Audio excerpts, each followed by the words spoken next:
Good evening, ladies and gents. As you come in, please do me a favor and just give me a yes or no or something. I want to know if you can hear me because this is the first time that I am making use of my laptop in order to do a TikTok live.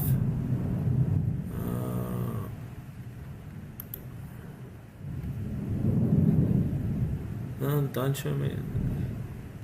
Don't know what's going on here. So please just give me a hi or just tell me if you can hear me, because like I say, it's the first time that I'm actually doing TikTok live with my laptop. I've downloaded the app, which should make things substantially easier, but I'm not 100% sure. So I would really appreciate it if anybody can tell me whether you can hear me. Fly Gold, thank you very much for confirming that. I appreciate it. Thank you very much. This is going to be so much easier than what I always had to do when it was on the phone. I can scroll up and down so much easier. So this is just going to be fantastic. So good evening to everybody, and as per usual, you can enter any questions that you have. To you guys, Fly Gold, good evening. Raja and Queen Bee, good evening. Nice seeing you again. I have seen one or two other names here of people that I have seen previously. So welcome to TikTok Live Q&A evening.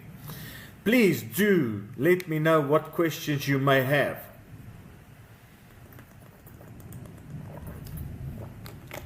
And let's see if I can help you tonight. If I can assist you with any financial advice that you might need, or just maybe not advice, but product information, anything that might be of value to you based on your needs.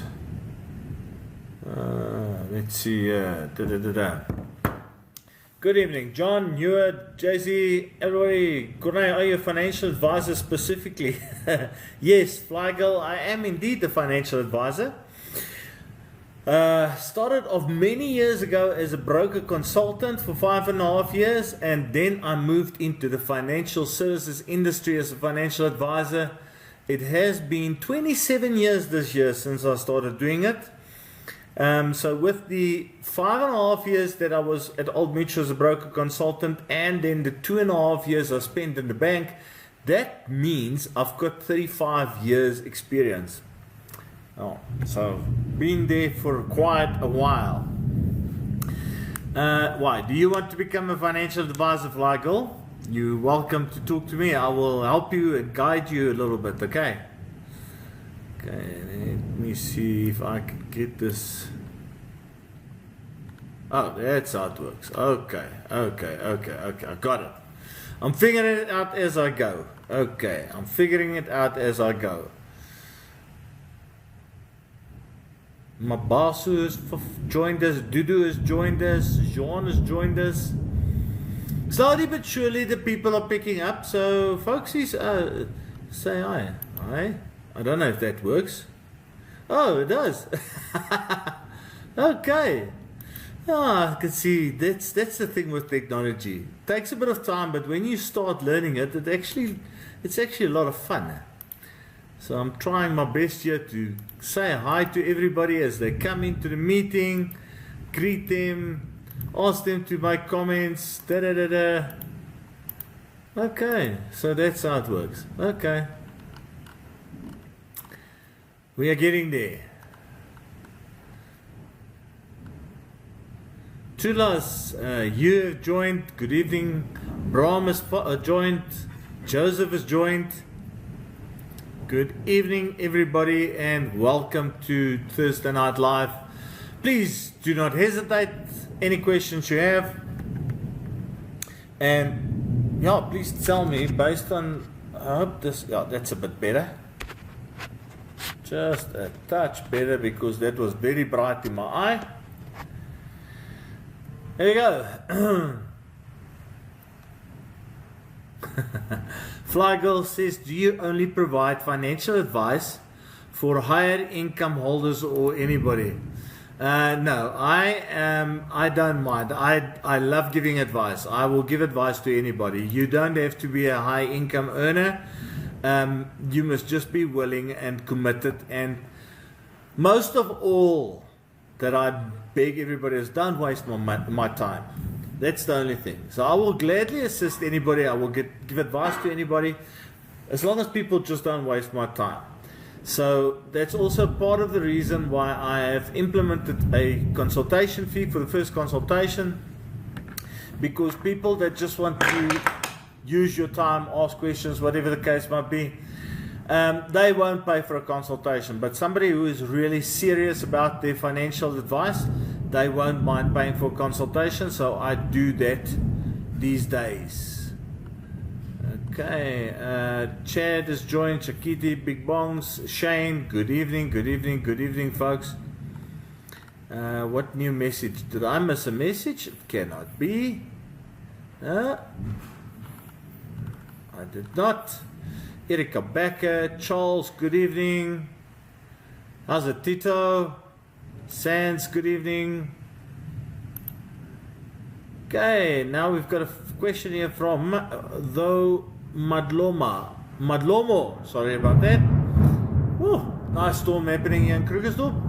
What advice would you give someone who knows absolutely nothing about investing? Where to research? Oh, you see, that is, it is most probably one of the most difficult things to give advice on, because if you know nothing about investments, there are these days absolutely so much and so many places that you can go and learn about investments. If you had to just scroll through some websites like Old Mutual or Sanlam or Alan Gray, if you were just to go and read up on the websites on the different products and the different portfolios and stuff, I promise you it's going to drive you absolutely nuts. So the thing that I would say is that before you concern yourself with the actual products or the portfolios, go and read a book called The Psychology of Money. Okay? You go and read that book. It is by, what is his name? The Psychology of Money. Let me just see here quickly. I'll tell you in a second. Oh, no. Sorry, that book I don't have. I have that book in hard copy. I don't think I've got it on my Audible. But I'm sure if you go and check it, The Psychology of Money, or otherwise you can also go and read some books by David Ramsey. And these guys gives wonderful advice with regards to, number one, understanding yourself as an investor and knowing what and where you want to invest, and number two, how to become wealthy. So that's the first thing that I would tell you. The next thing I would tell you is that if I was an investor today, I would start putting my money into a savings account at bank, okay? Just to start. You go into, if you want to save a couple of R100 or a couple of R1,000 a month, just go and put it in the bank so that you get that start going, okay? And then use the next few weeks or maybe even the next 2 or 3 months to go and ask questions from various investment companies, ChatGPT, although you can't always believe everything that ChatGPT tells you, and find yourself a financial advisor that you can sit down with and have a consultation with. As a matter of fact, have 2 or 3 consultations with different financial advisors. And I promise you, if you've had 2 or 3 different conversations with different financial advisors who is doing planning for you on investments, you will start getting a very good idea based on your situation what would be good for you. Would it be unit trust or an endowment or a retirement annuity or tax-free plans? So that's what I would advise. I would advise you to go and read a couple of books on investments, and I would advise you to actually speak to somebody about investments. You can even walk into your bank, although I'm not the biggest fan of bank advisors, but in any case, you can speak to them, and you will find a lot of financial advisors out there willing to give you advice, and they do not charge consultation fees. So I know that was a bit of a long answer, but there you go. I hope it helps. Brahm has joined us, and Blossom has joined us, and Neil, let me see. I'm just trying to see who's next in terms of questions here, folks. Although it doesn't seem like there's a lot of questions tonight. Okay, Zero says, I have a question. I had an RA, I had to stop paying for it 3 months due to emergency. Okay. Now they say I have to pay the full amount back before continuing with the RA. Is this correct? Zero, my personal opinion is that they're talking nonsense. In the past, in years gone by, if you stop paying a retirement annuity, you had to catch up the premiums. But these days, the products has evolved, and these days you can literally just start paying it again. So what I would think is that it might be an old generation product, as we call it. And if it's an old generation product, then it's possible that those rules still exist of you having to pay in the rear premium. But I will not take it on face value from the first person that tells you. So what I will do if I were you is I will ask somebody else, or I will even take that, let's say your retirement annuity is with Sanlam, for argument's sake.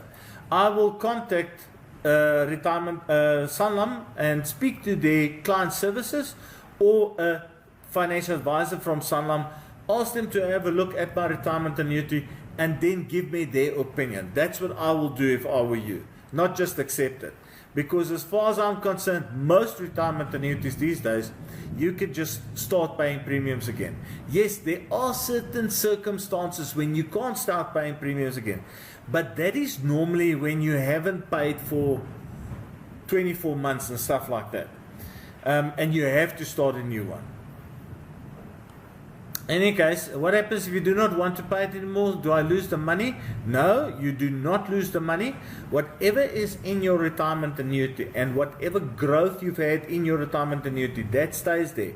And it just keeps on growing, because remember, you put it into a specific portfolio of your own choice. And that portfolio keeps on growing because everybody's money is in there. It's not just your money. It's a whole lot of people's money is in there. So all the money that's in there, the portfolio manager still tries and grows it to the best of his ability. So your capital that you've paid in, as well as your growth, will stay in there, and it will just keep on increasing and increasing. But you've got other options. If you really can't start with it again, you can do a Section 40 transfer or something to that effect, to get a new retirement annuity and then just start contributing to it. So you've got options. Okay, the fact that you stop paying for 3 months, that should not be a major problem for you. It's a pleasure, Mr. Madlomo. Okay, John, is bank or Old Mutual is a bank or Old Mutual the best to invest? So John, this is my opinion, is when you compare a bank versus a insurance company, okay, and you've spoken about Old Mutual here, my opinion is the bank is the best place to put your money if you want to build up an emergency fund. So every one of us should have an emergency fund of roughly 3 to 6 months income, and that is to make sure that if you've got a big crisis, that you've got money to go and sort out that ain't a bigger problem for yourself. Okay, so that's the first thing I'd like to say, is a bank is good for emergency funds. A bank is also good if you want to be a safe investor and tax is not a problem for you. You don't mind to pay the tax on interest.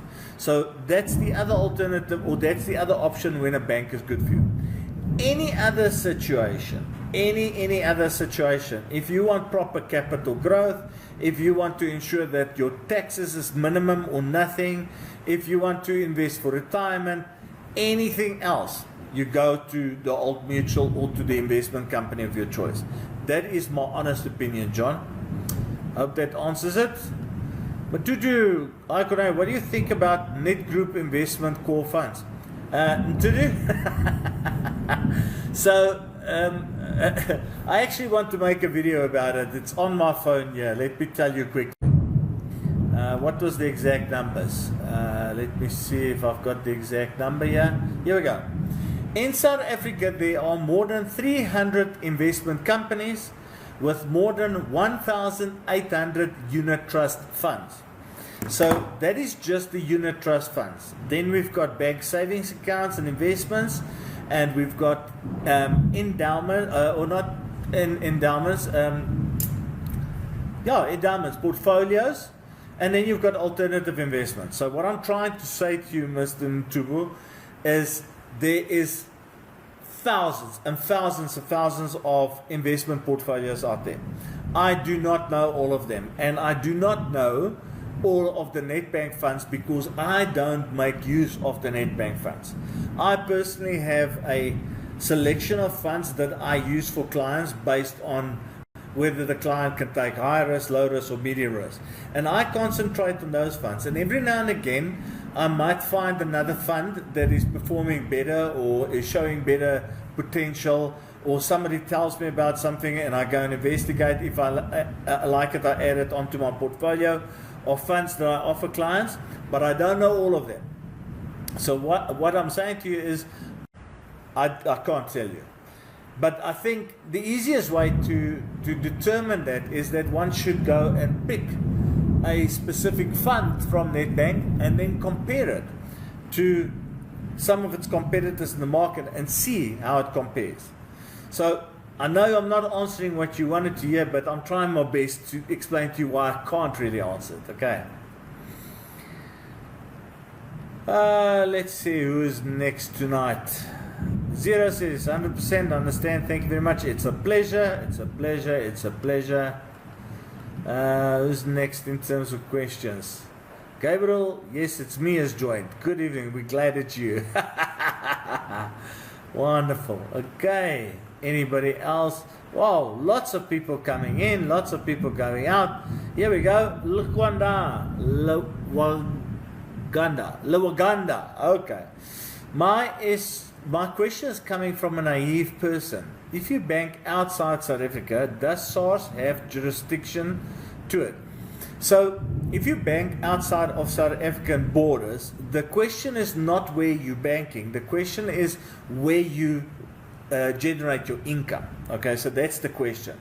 If you are generating your income in South Africa, you are taxed in South Africa. It doesn't matter where in the world you've got a bank account and where you pay your money to.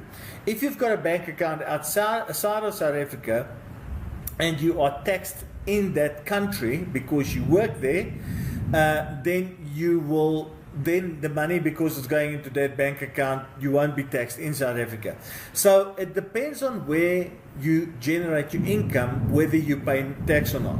And if you are a South African citizen, okay, that works abroad, so you work in North Africa or UK or Singapore or any of those countries, then it depends on the taxation agreement that there is between South Africa and that country. So South Africa has a dual taxation agreement with a lot of countries in the world, and I wonder who does that.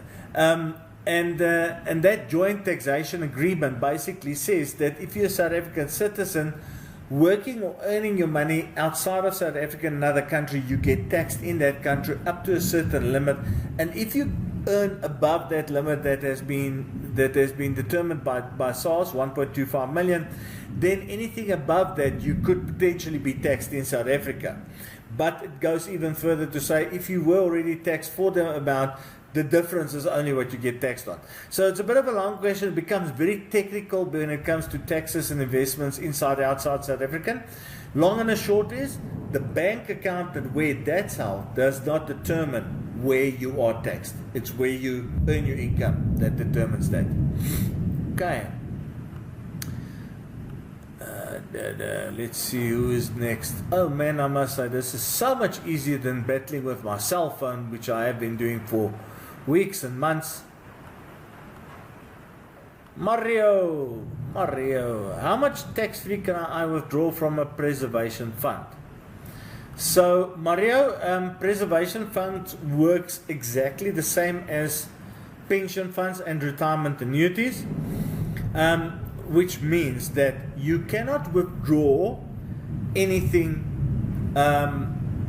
or let me rephrase that rather. If you resign from a company and you want to draw from your preservation fund, okay, then you can only draw 27,500 tax-free and the rest is taxable. But if you are going into retirement because you are past the age of 55, if you are going into retirement and you now want to withdraw a portion of money and draw it tax-free, then you are allowed up to 550,000 Rand tax-free. So you can withdraw the entire 1/3 of your Provident Fund. So let's say you've got 3 million Rand in your Provident Fund. You could draw 1 million Rand out of the Provident Fund, but 550,000 is the tax-free portion. So Mario, I hope I make sense. On withdrawal before retirement, 27,500 tax-free. On retirement after, or withdrawal after retirement, 550,000 tax-free. So it just depends on whether you are withdrawing because you've resigned or retiring and therefore you're taking the money. Okay, I hope that answers it for you, Mario, but if you've got another question, let it rip. RR says, how much is the percentage when moving preservation fund from one company to another? 0. When you move your money, your preservation fund money from company A to company B, you will be paying with company A, you will be paying management fees, admin fees, etc., etc. You are also going to pay that with the other company. So there's no real difference there. It might be that the one is a little bit more expensive than the other one, but that's it. So moving between the two companies, there's no additional cost. The only additional cost that there is going to be the commission or the fee that the financial advisor take who is moving your preservation fund from company A to company B. So that is the only cost involvement that it's going to be, okay? And that percentage there is anything from 0 to 1.7%. So this means if you have a financial advisor that says, listen, yeah, I'm not going to charge you a cent, I'll do this just out of the kindness of my heart, you're not going to pay anything. So then the actual transfer is free of any cost. But the financial advisor obviously needs to make a living, he wants to earn an income, so he's most probably going to ask you a fee, and he can ask as much as 1.7%. So you as the client, make sure that you're educated. If somebody wants to do something like that, say to them, okay, well, my money is lying in a preservation fund at the moment. Number one, you're going to have to show me the value in moving it, and number two, because it's already there and it's just to move to another one, I don't feel I have to pay the full 1.7%, and you negotiate with the advisor what you're going to pay. Okay, RR, I hope that one's good for you.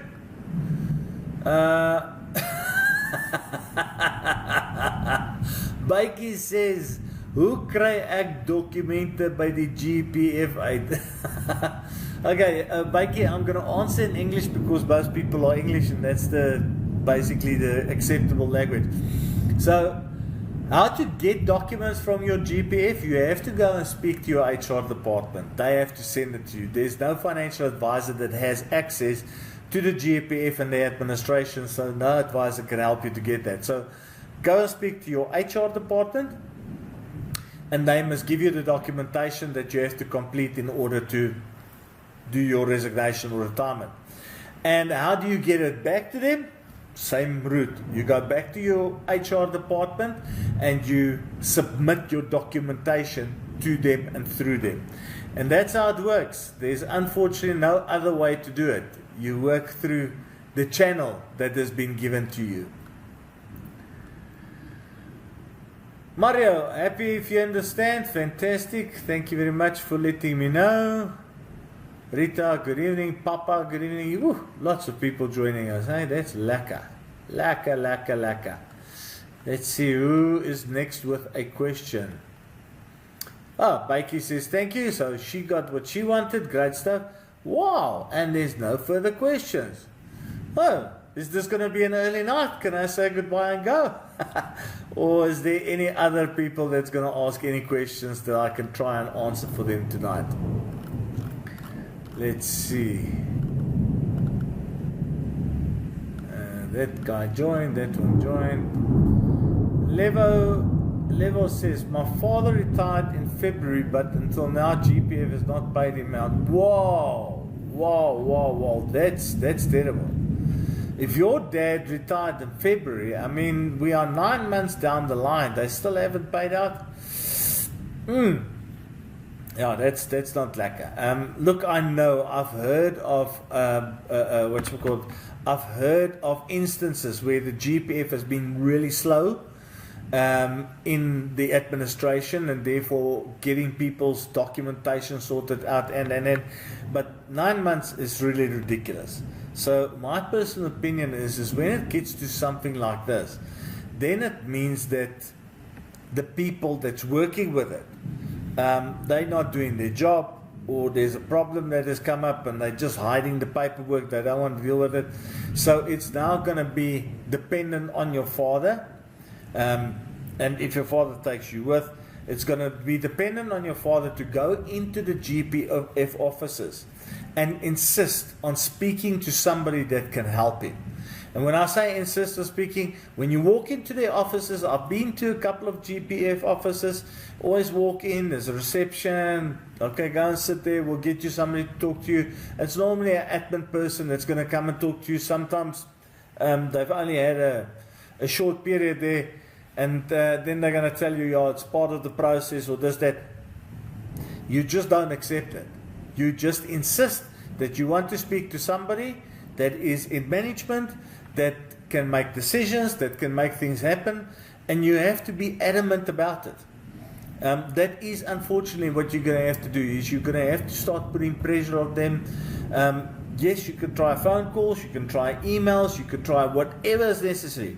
But my honest opinion is the best is going to be to actually go into their offices and become demanding to speak to somebody that can help you. So Levo, strongs, man, strongs. It's not like when these things happen. Hi, good evening, Hilton. Mzweli's driving school says, hello sir, can you please explain or advise where one can invest the emergency funds? So my opinion is that that's basically what the bank is there for. A bank is there for your emergency funds. Whether you make use of a stock standard savings account with the bank, whether you make use of a money market account, any of those is good. Yes, you can also make use of a unit trust. Okay, so a unit trust, the only thing with a unit trust is you're most probably going to have to make use of a conservative unit trust, because like a bank account, you want to make sure that your emergency funds are pretty stable and available, that if you need it, you know how much is there. So if you make use of a high risk or a very aggressive investment like a equity unit trust, and there is a 30% downward turn in the market tomorrow, then you might get a surprise when you go and look for your emergency funds and you find it's down that much.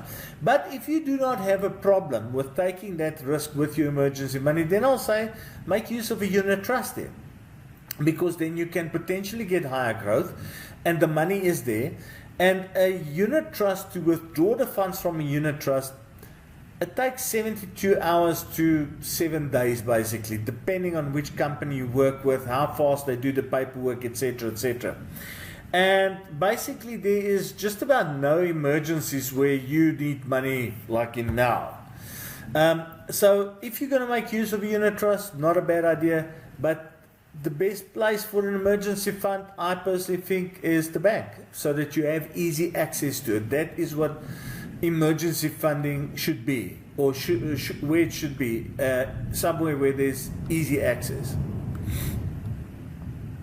Magic K, what do you think of Bezos' new AI startup project Prometheus? Magic K, I have absolutely no idea what you're talking about, sir. I am I'm a financial advisor. I use AI, but I don't know about all the AI that's happening in the world. I suppose if I contact my IT guy, he'll be able to give us an answer. But personally, I can't really give you an answer. I'll have to go and look at it and in order to find out what it's all about. So sorry about that. Financial advisor, not IT advisor. Oh, what is your favorite fund you like or fund manager? So though I actually have a few of them that I like. I really like Old Mutual's funds. Really some stunning funds there. Their global equity fund is top of the pops. They also have what's called the Absolute Smooth Growth Fund, which is a fantastic fund if you want guarantees but still growth that outperforms inflation by a good 3, 4, 5%. Allan Gray, I love the Allan Gray Balance Fund and the Equity Fund. I think it is some spectacular funds there. Coronation, they've got a couple of funds that I like. Marriott has a brilliant income fund. I don't think that there's any company with such a good income fund as the Marriott Core Income Fund, and the other one is Marriott Core Income, and there's another one. But that is brilliant on their side. And then there's year and day funds that I like. I know there's a Signia fund that I look at every now and again. And there's a 10X fund that I look at every now and again. The Citrix Citrix funds, or the Citrix fund, the EFT, Citrix EFT is nice, very good fund. JMP 500, which is also available on the same platform. So there's a number, and I've mentioned I think 7 or 8 now for you. And these 7 or 8 that I've mentioned now has really gone from the income fund being the most conservative to something like the global equity fund being the most aggressive, and everything in between.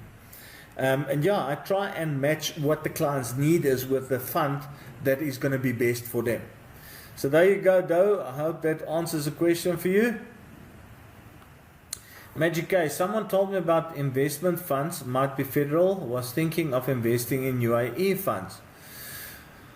Okay, I can't really tell you about that. It's like the answer I gave earlier with regards to portfolios, and the fact that there is so many different portfolios out there, it's impossible to know all of them. So what I do have every now and again is I do get people that say to me, listen, yeah, I had a gentleman just the other day that works in Dubai, and he wanted to know in terms of his international investments where we should invest the funds, and he heard about a specific bank which promised to give great returns on investment. And then I went and I did the research for him on this bank in the UAE and the performances. And based on what I saw, I said to him, I won't invest here, because they've got, on the one hand, a bunch of funds that only gives 2 or 3% return on investment. And on the other hand, they've got funds that give 64% return 1 year and minus 40% the next year. So it's very up and down.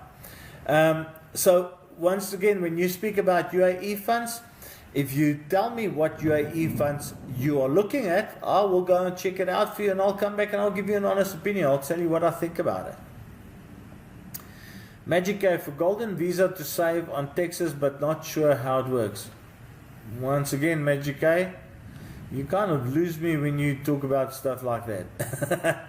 Okay, Celie says, I also think you can put it on a bond as an access bond. No, Celie, don't do that. Do yourself a favor. If you have an access bond, okay. So yes, I know people pay the extra funds for the emergency funds into the access bond, okay, because it brings the bond down quicker, it pays the interest off, etc., etc. But I would like to say that if you do it in that fashion, when you get to the point where you're going to pay off your bond, okay, then start paying the extra money into a savings account and get your savings account built up, so that by the time the bond is finished and paid off, you can close the bond. And the reason why I say close the bond, I know not everybody is like this, but I promise you, 90 to 95% of people that have something like an access bond, once they have paid it off or almost paid it off, okay, they inevitably go back in and use the money again. Because, hey, look, I've paid it off, I've got no more debt. Oh, but in this access bond, I've got 500,000 Rand or 1 million Rand. And suddenly they find a reason to use that money again. So be financially savvy, be financially disciplined, and rather, if you're going to put your emergency funds in there, put it in there, but at some point, start putting it into a separate savings account, pay off your bond, close your bond, and take away that temptation of accessing your access bond. Fly Girl, could I ask what your consultation fee are? Do you consultations online? Flygirl, I do consultations online. As a matter of fact, I do more consultations online than in person these days because I just don't have the traveling time.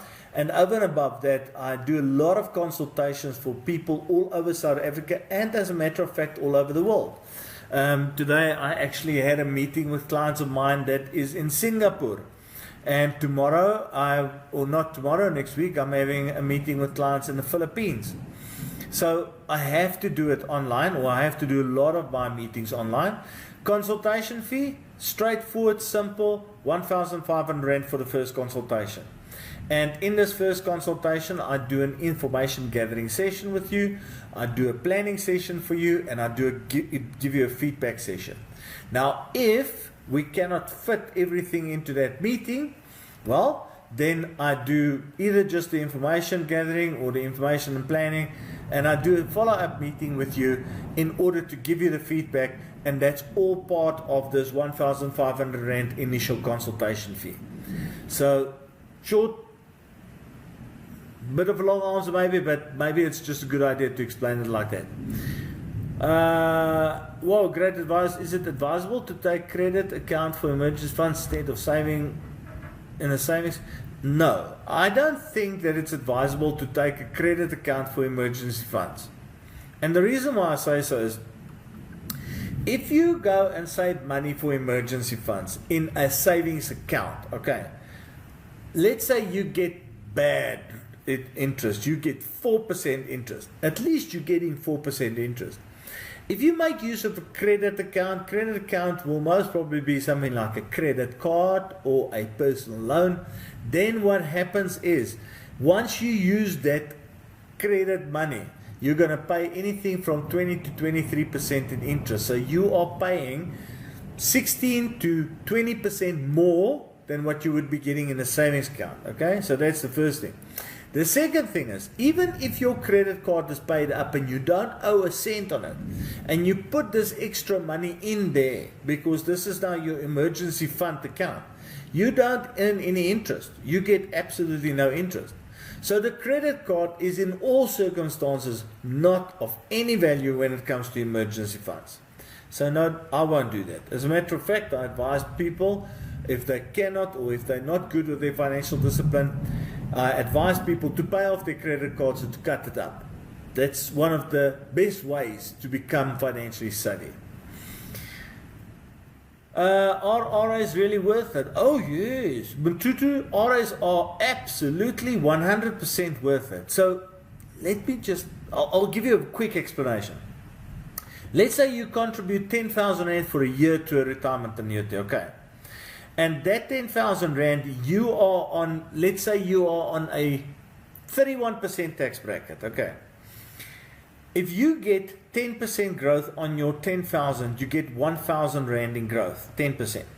Then the receiver says, out of the 10,000 Rand, I'm giving you back 3,100 Rand because that's the 31% rebate that you get. If you then take that 3,100 Rand, you go put it onto your investment.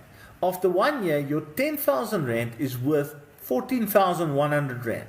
So that's an effective return of 41%.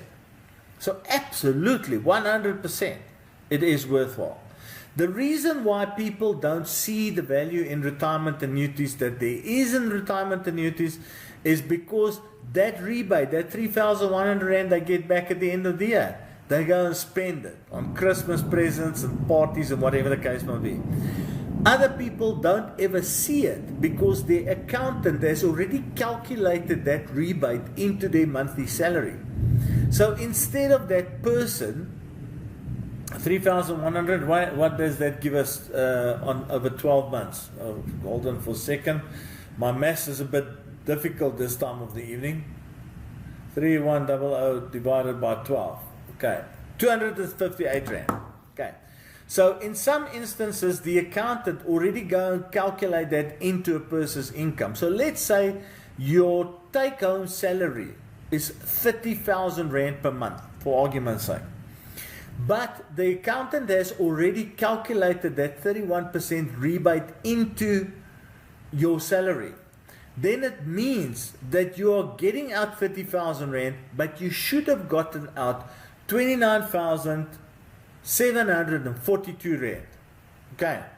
Because if the accountant already takes the rebate that SARS is going to give you at the end of the year and then works it into your salary, then it means that you get more out per month. So strictly speaking, what every person should do is, if they take a retirement annuity, they should go and have a look at what their tax bracket is. Then they must go and determine if it's taken into consideration in their salary, and if it is and they're getting that extra 258 rand a month, it's actually the money that SARS was going to pay you back. They should actually take that extra money and also go and invest it either in the retirement annuity or a different investment. But yeah, the long and the shortest, and sorry, I jump on a bit of a soapbox when it comes to RAs because it's really a great product. It is absolutely 100% worth it. One of the safest investments you can get.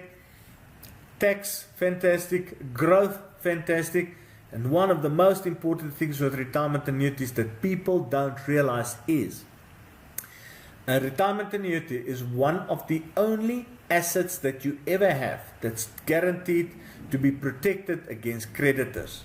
So if you go bankrupt, a creditor will take everything or can't take anything. House, car, cash, can't touch your retirement annuity. So yes, RAs are really worth it, 100%. What do you think of Discovery products, the life insurance, RA, and other investment vehicles? Okay, so here's my opinion about Discovery. I think Discovery is a great company. I like Discovery's medical aid. That's the only medical aid that I will recommend to people. But on the other hand, we are not medical aid specialists, but I think their medical aid is fantastic.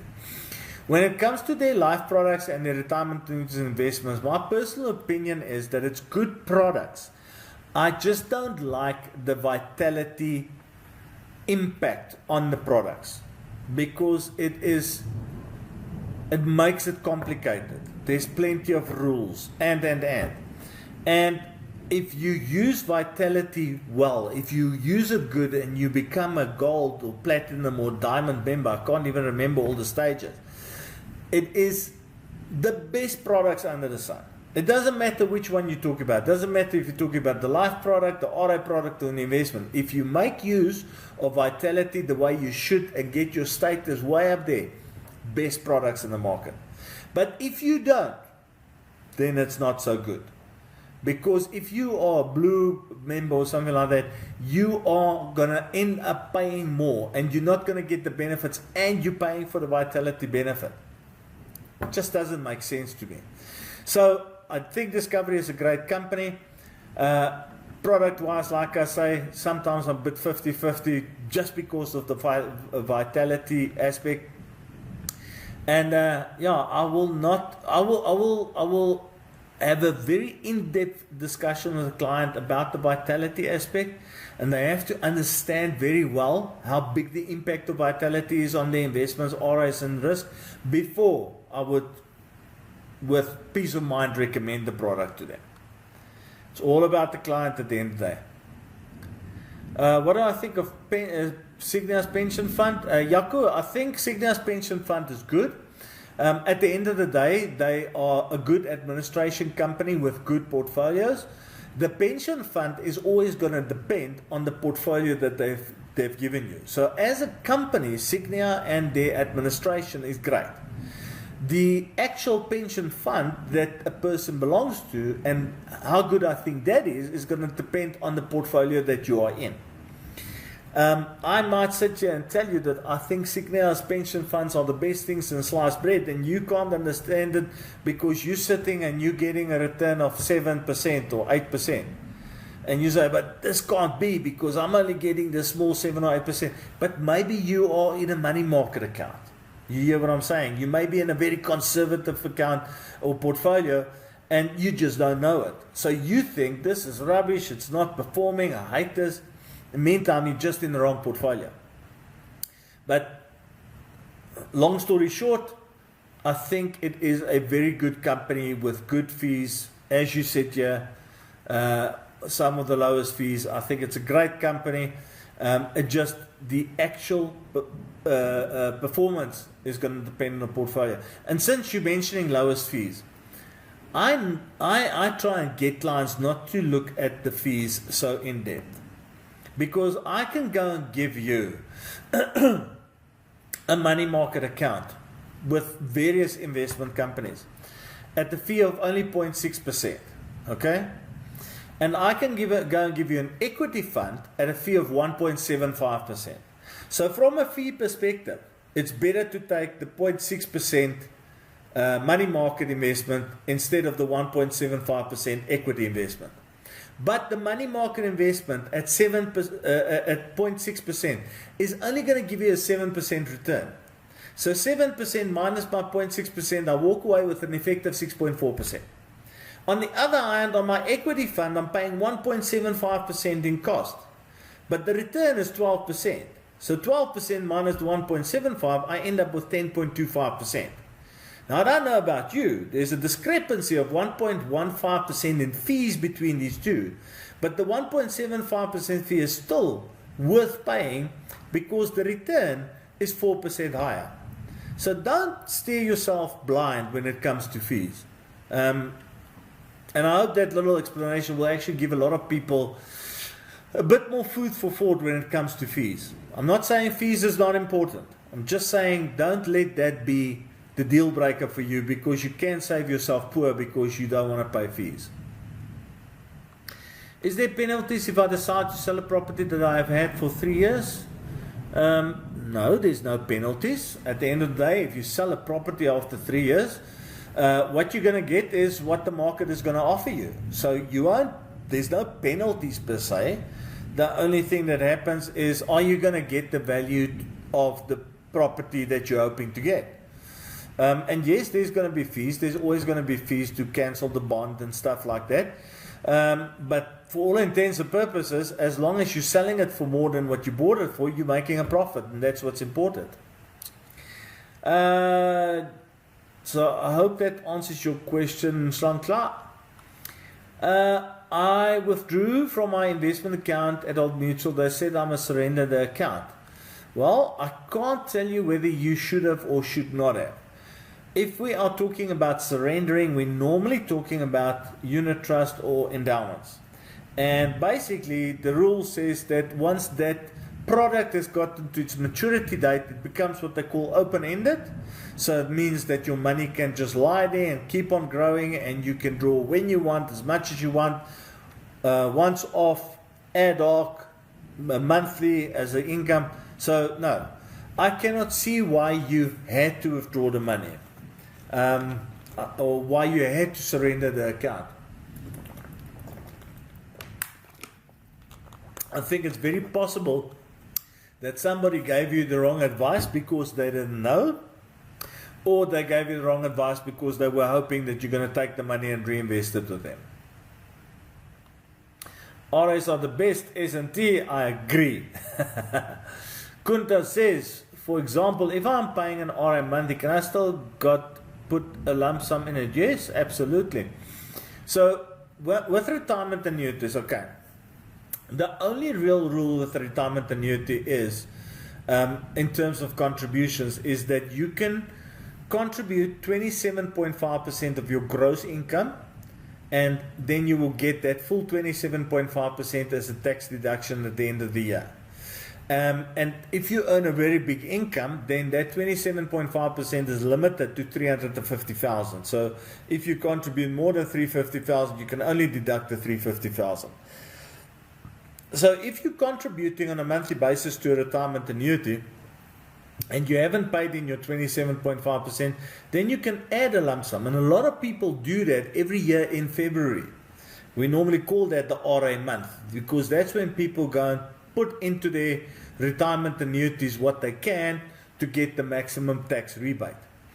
You can actually put in more, whether you're paying it monthly or with a lump sum. You can even contribute more. And whatever you can't deduct from tax in that year, you can deduct the next year.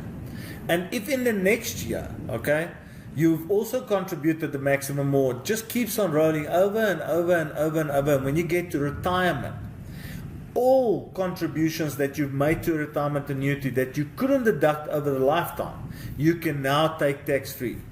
So you still get your 1/3, okay? And let's go back to the 3 million rand example. You can still get your 1/3, of which 550,000 is tax-free.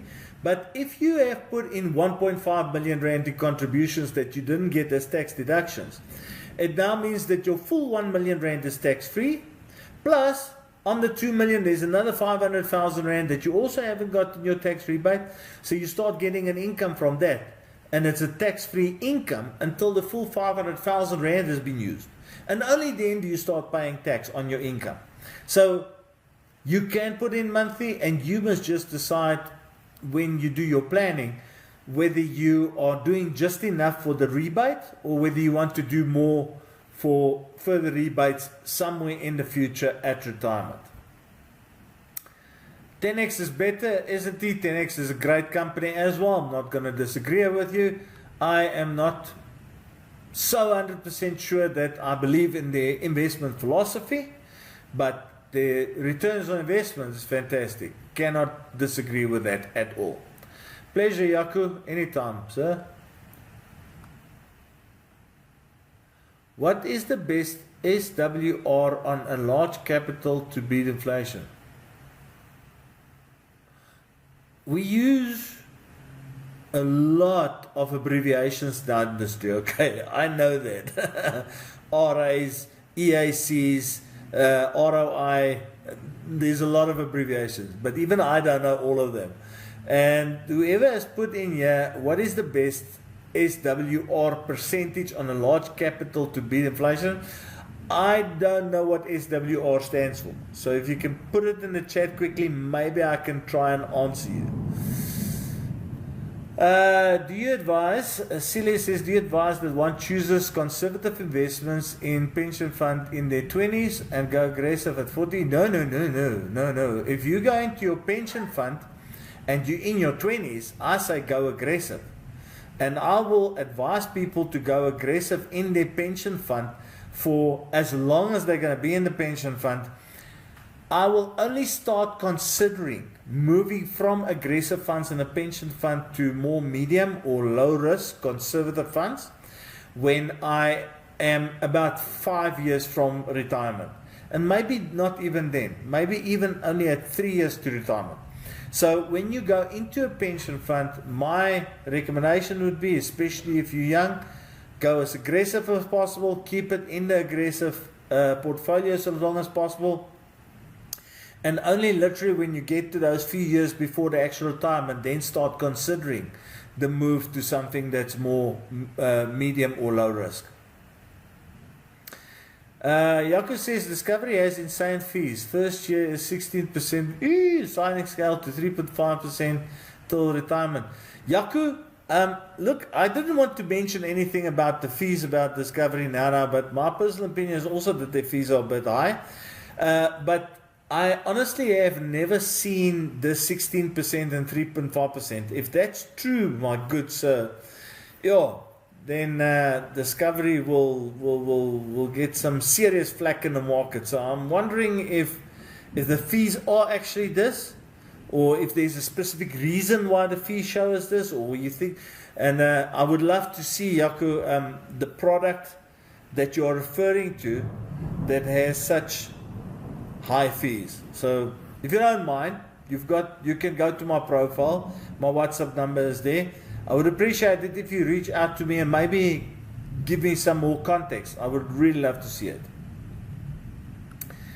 S&T, you can even go beyond the 27.5%. Yes, it's just like I explained. You can go to 30, 40, 50% in terms of contributions. It's just going to affect your actual rebates and what you can deduct, what you can't deduct, and what rolls over and what does not roll over. Pleasure, Kunta. Z, what about Allan Gray Unit Trust and government retail bonds? So Z, Allan Gray Unit Trust, I like the company, I agree with it. Government retail bonds, I don't like. And it's not because I'm scared of government. The retail bonds is guaranteed. So government retail bonds, no problem in terms of the safety of the investment. But I don't like government or retail bonds because the return on investment that you get is interest. Okay, So you might get 10.5% on a bond as the growth that you're earning, but it's all interest. So you pay tax on it. So once the tax has been calculated, you don't walk away with 10.5%. You walk away with 8 or 8.5%. Now to me, that's just not worth it. So I'm not a big fan of bonds. I know that the insurers use it in their portfolios. Nothing wrong with that. For me, it's just not one that I like.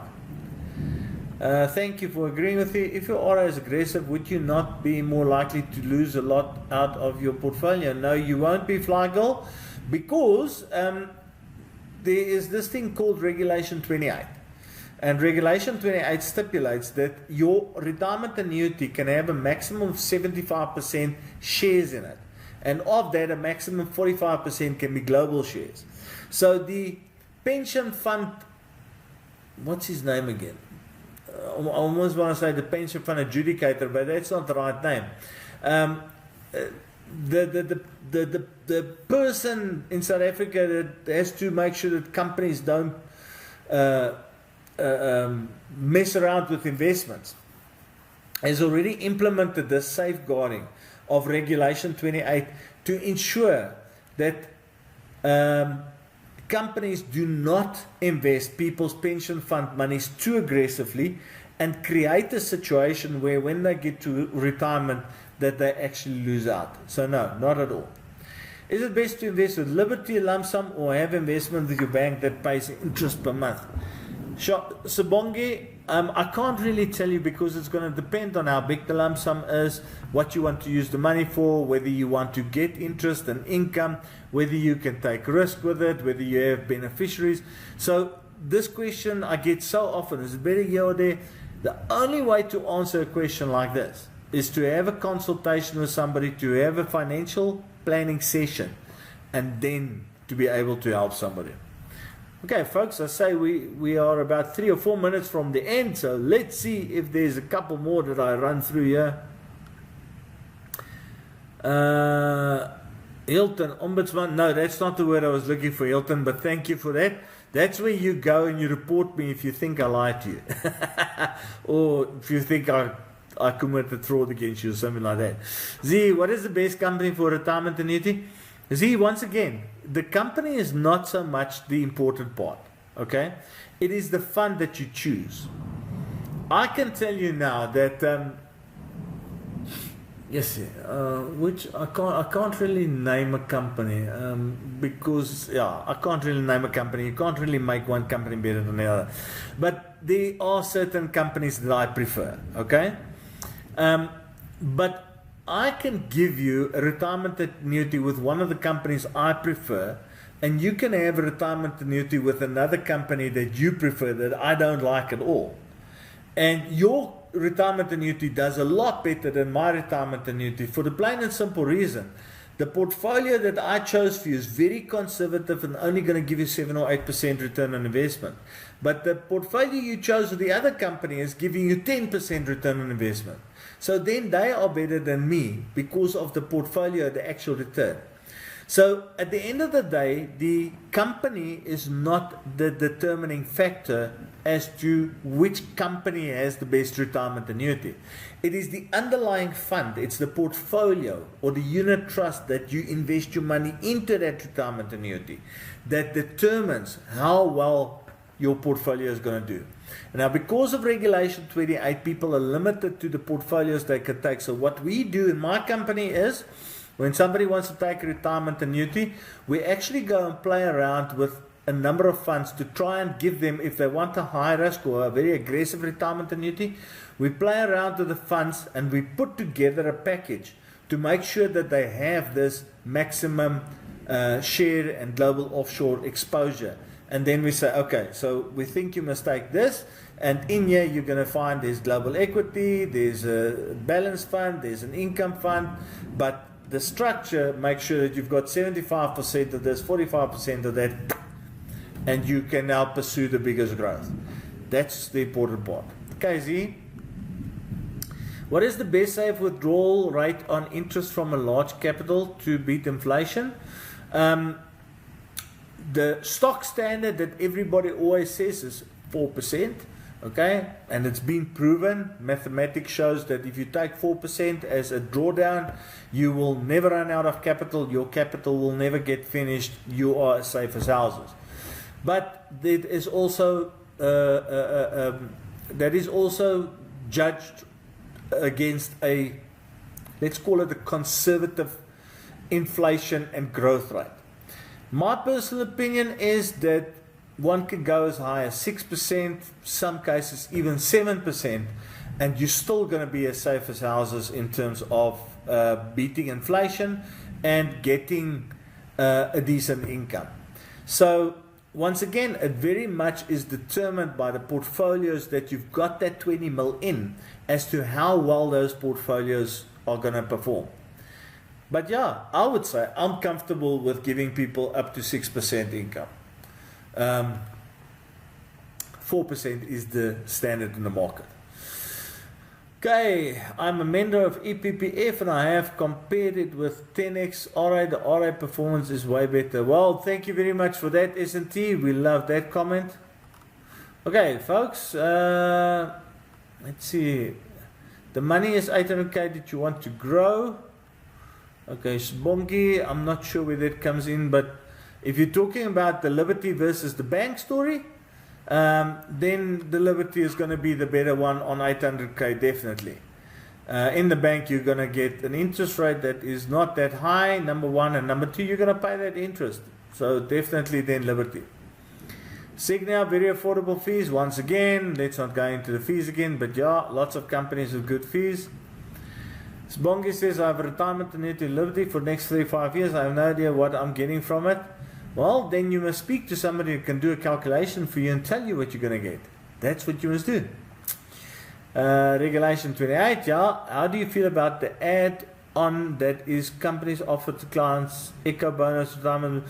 You know what? Every company needs to do something in order to try and get more clients and retain the clients.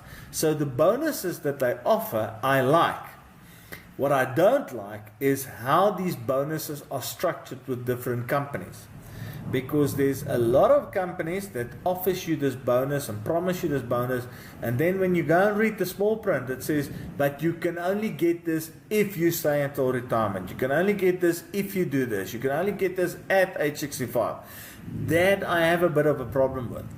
So that's a whole different conversation, but there is a company or two that hasn't got that restrictions. They pay you bonuses irrespective of whether you stick to their little T's and C's.